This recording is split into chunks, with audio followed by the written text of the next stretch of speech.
មន្ទីរព័ត៌មានរាជធានីខេត្តទាំង25នឹងដាក់ឲ្យដំណើរការសាកល្បងគេហទំព័ររបស់ខ្លួនចាប់ពីថ្ងៃទី1ខែមិថុនាឆ្នាំ2026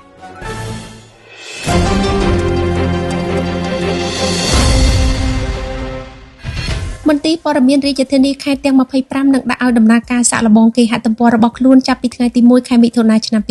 2026ក្រោយពីបានរៀបចំនិងទទួលបានការបណ្ដុះបណ្ដាលមួយរយៈនេះក្រោមការគាំទ្ររបស់ក្រសួងប្រៃសណីនិងទូរគមនាគមន៍នៅក្នុងពិធីបិទវគ្គបណ្ដុះបណ្ដាលការប្រើប្រាស់និងការការពារគេហទំព័រជូនដល់មន្ត្រីរាជការនៃក្រសួងព័ត៌មាននិងមន្ទីរព័ត៌មានទាំង25រាជធានីខេត្តនាថ្ងៃទី19ខែឧសភាឆ្នាំ2026ម្សិលមិញនេះឯកឧត្តមនេតភក្ត្រារដ្ឋមន្ត្រីក្រសួងព័ត៌មានបានគូរំលែកថាការរៀបចំឲ្យមានគេហទំព័រនៅតាមខេត្តមន្ទីរព័ត៌មានរាជធានីខេត្តទាំង25មានគោលបំណងដើម្បីឲ្យមន្ទីរព័ត៌មាននីមួយៗមានកន្លែងសម្រាប់ស្តុកទុកឯកសារព័ត៌មាននិងទិន្នន័យរបស់ខ្លួនហើយក៏ជាផ្នែកមួយនៃការចូលរួមកសាងប្រព័ន្ធទិន្នន័យជាតិរួមដើម្បីភ្ជាប់និងគ្រប់គ្រងព័ត៌មានឲ្យមានប្រសិទ្ធភាពនិងងាយស្រួលប្រើប្រាស់នៅទូទាំងប្រទេសឯកឧត្តមបានបន្តទៀតថាការរៀបចំគេហទំព័រសម្រាប់មន្ទីរព័ត៌មានគឺជាជំហានសំខាន់ក្នុងការជំរុញការប្រើប្រាស់បច្ចេកវិទ្យា Digital និងពង្រឹងប្រព័ន្ធផ្សព្វផ្សាយព័ត៌មានផ្លូវការឲ្យមានភាពទាន់សម័យរហ័សនិងមានប្រសិទ្ធភាពគេហទំព័រទាំងនេះនឹងក្លាយទៅជាវេទិកាផ្លូវការសម្រាប់ផ្សព្វផ្សាយព័ត៌មានសេចក្តីជូនដំណឹងសកម្មភាពការងារនិងសេវាសាធារណៈផ្សេង